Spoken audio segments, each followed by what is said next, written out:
Before we begin, I want to make it very clear that for the remainder of this video, I will not be taking any money from my brothers.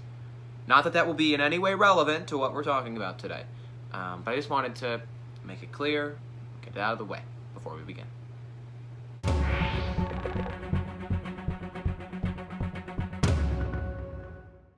Welcome to Elected News. I'm your host, Luke Radel. This is another episode of Elected Vacation Edition. As you can see, our set is different because I'm on vacation, or as I like to call it, fleeing my congressional district in order to talk about them, because if I make people mad, they have to drive at least 6 hours to find me. Good luck. The race for New York's 22nd Congressional District is heating up as former Congresswoman Claudia Tenney seeks to regain control of the seat she lost to current Congressman Anthony Brindisi back in 2018. And speaking of that 2018 race, Anthony Brindisi put out a lot of ads talking about one company in particular. If you're watching this ad on Spectrum Cable, you're getting ripped off. Spectrum Cable. Claudia Tenney won't hold Spectrum accountable. I approve this message because I will. Okay, so spoiler alert for those of you who didn't know that already. He won. So let's see what's being said now 2 years later. Anthony Brindisi got elected promising to Hold Spectrum accountable. He hasn't. Since Brindisi took office, Spectrum's raised rates 6 times. You're getting ripped off. We sure are. You can't spell Brindisi without BS. I'm Claudia Tenney, and I approve this message. Okay, well, on a side note, I really don't think that the Tenney campaign should be getting into, anagrams with people's names, because did you know you can't spell Claudia Tenney without alien? According to Syracuse.com, Spectrum Cable has continued to raise rates during Brindisi's time in office, which was something he didn't really leave much room for back when he was running against Claudia Tenney. Spectrum Cable has jacked up rates almost double, and Claudia Tenney is letting them get away with it. So now the obvious question is Anthony Brindisi letting Spectrum get away with raising rates? Well, he argues no, listing his attempts to take Spectrum to task, like introducing the Transparency for Cable Consumers Act back in 2019 as his very first bill, and calling attention to their engagement in dubious debt collection practices. But I will note that his bill is still stuck in committee, and his complaint about the debt collection issue is still pending for review by the Consumer Financial Protection Bureau. So, not much progress has been made on either front in his war with Spectrum. Congressman Brindisi blames this on the special interest money flowing through Washington, including from companies like Spectrum. And while we're on that topic, let's talk about corporate PAC money, because Congressman Brindisi has sworn off corporate PAC money. And to date, there is no evidence, according to the FEC filings, that Congressman Brindisi has taken money from Charter Communications, the parent company of Spectrum, or their corporate PAC. But the Tenney campaign seems to think that he's found a way out of that. Spectrum's raised rates 6 times. What's he done? Talk. The money talks, too. Behind closed doors, Brindisi's taken $360,000 from groups backed by Spectrum Cable's corporate PAC. $60,000 for every time they've raised rates under his watch. So this is where things get kind of tricky, because Congressman Brindisi has upheld his pledge, like we mentioned, to not take money from Spectrum's corporate PAC. But he has taken money from groups called leadership PACs, which do take money from Spectrum's corporate PAC. So it's kind of like a conduit to get the money to him. And I don't really know how exactly to explain that, but Hey, Luke. Wow, it's my brothers Mark and John Paul. What are you guys doing here? Well, we wanted to come and bring you some money. Oh, actually guys, at the start of this video, I made it very clear that I would not be taking any money from my brothers, so sorry. No. We understand that. Here's what we're gonna do. See that bucket? Yeah? We're gonna put some money in the bucket.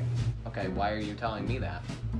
Because then you're gonna take the money out of the bucket. What? No, because then I'm just taking your money, which I promised not to do. You are taking our money. You're taking the bucket's money. Oh, okay, well, thank you. Oh, sorry, I got distracted. What was I talking about? And look, you could be sitting there saying to yourself, well, Congressman Brindisi has sworn off corporate PAC money and its dark influence on campaigning, so there must be some mistake here. These leadership PACs must be, mostly grassroots funded with some small corporate contributions. And wow, good on you for understanding the intricacies of campaign finance, but it may not be as simple as that. Let's take a look at some of the leadership PACs donating to Congressman Brindisi's campaign.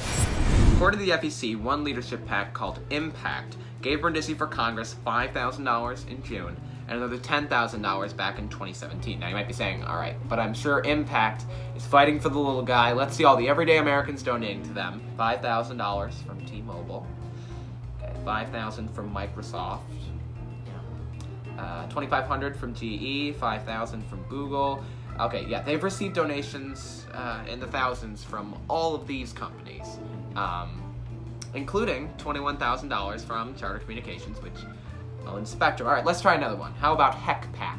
Okay, it says here that HEC stands for Helping Every Campaign Kickoff, which, what better way to start a campaign kickoff than with some corporate PAC money?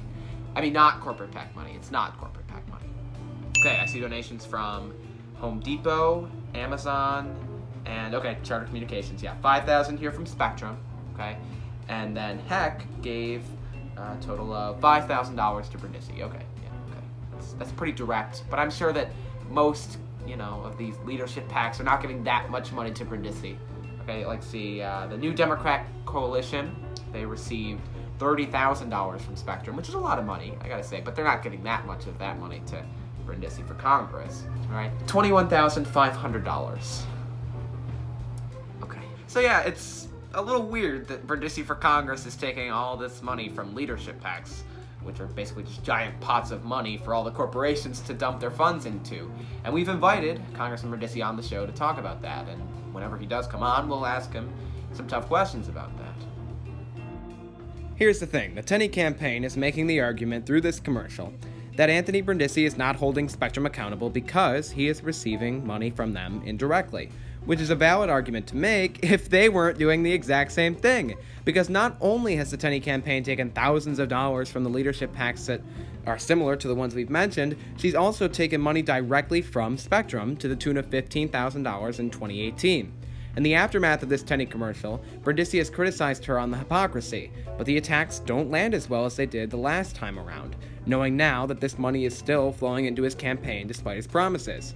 He set this trap for himself by campaigning hard on the dark influence he feels corporate PAC money has in campaigns, and by making a cornerstone of his congressional platform a pledge to rein in Spectrum when he doesn't appear to be successful in doing so. And look, I can't really do anything on the reining in Spectrum issue, but on the campaign finance front, I think we have a solution to campaigns looking to not take corporate money while still taking corporate money. Take a look. Are you a candidate who promised not to take corporate PAC money, but still need that sweet, sweet dough? Are leadership PACs not enough of a loophole for you? We've got you covered. Hi, I'm Luke Radel, and I developed a plan for candidates looking to secretly take corporations' money without having to deal with those pesky leadership PACs. With our proven effective strategy, you'll be able to accept all kinds of contributions, and nobody will know a thing. And the best part is, we've centralized it all in one place. Our full and comprehensive campaign finance strategy is available at moneyinabucket.com, a real, actual website that we created just for you. So try moneyinabucket.com today, because when it comes to keeping your promises on campaign finance, we say, bucket.